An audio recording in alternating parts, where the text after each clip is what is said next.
टूटा हुआ दिल ड्रामे की अगली किस्त में आप देखेंगे कि समीन एक बार फिर से कमाल की धमकियों में आकर चुप कर जाती है। बड़ा जोश चढ़ा था इसे इदरान को सच बताने का, और कमाल कितनी दीदा दिलेरी से इसके सामने एतराफ़ कर रहा था, और ये भी कि तुम्हारे पास तो कोई सबूत भी नहीं।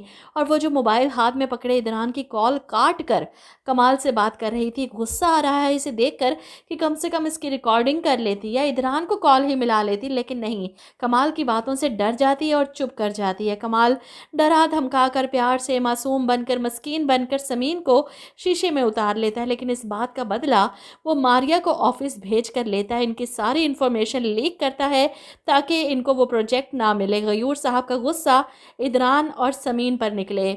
इधर इदरान ऑफिस से घर वापस आते हुए उष्णा को फ़ोन करके पूछता है कि खैरियत थी, आज समीन मिलने आई थी, क्या कुछ हुआ है वहाँ, आंटी की तबीयत ठीक है। जिस पर उष्णा फ़ौरन मौके का फ़ायदा उठाते हुए कहती है, असल में समीन ने मुझसे वादा किया था मेरे सेमेस्टर की फ़ीस देगी। ये सुनकर इदरान उष्णा से कहता है कि इट्स ओके, मैं भेज दूंगा तुम्हें, तुम सुबह मुझे बता देना, ड्राइवर तुम्हें पैसे दे जाएगा। उष्णा तो बहुत खुश होती है ये सुनकर, वो पहले ही लालची थी, इस तरीके से इदरान से पैसे निकलवाने का इसे अच्छा मौका मिल चुका है।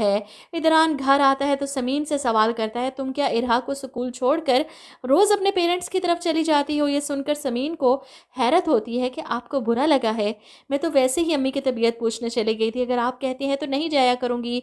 इस पर इदरान कहता है, नहीं ऐसी कोई बात नहीं। इधर आप देखेंगे कि अगली सुबह उष्णा के कहने पर इदरान अपने ड्राइवर को पैसे देकर भेज देता है, और जब गयूर साहब ऑफिस जाने से पहले ड्राइवर के बारे में पूछते हैं तो बताया जाता है कि इदरान साहब के काम से कहीं गया है। वो डायरेक्ट ड्राइवर को फ़ोन करते हैं और वो बताता है कि मुझे इदरान साहब ने अपनी साली को पैसे देने के लिए भेजा है। ये सुनकर गयूर साहब को शदीद गुस्सा आता है और इस बात का इजहार वो शाइला के सामने करते हैं, जिस पर वो कहती है कि अब उसकी गरीब सालियाँ फ़ोन करके इदरान से पैसे मंगवाने लगी हैं।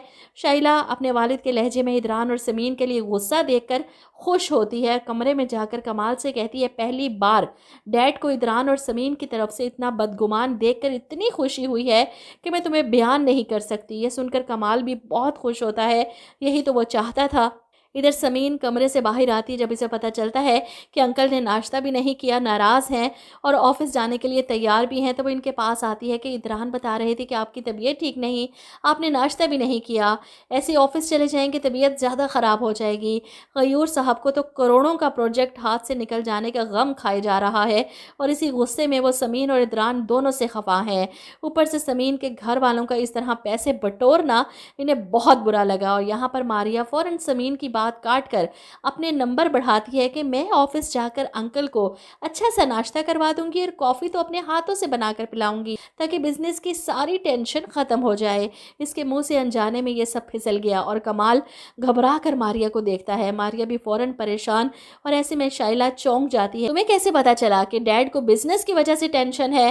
पीछे बैठा कमाल घबरा जाता है। वहीं मारिया फ़ौरन बात बनाती है, भाभी आप शायद भूल रही हैं कि मैं भी ऑफिस जाती हूँ, मुझे भी पता है वहाँ पर क्या चल रहा है क्या नहीं।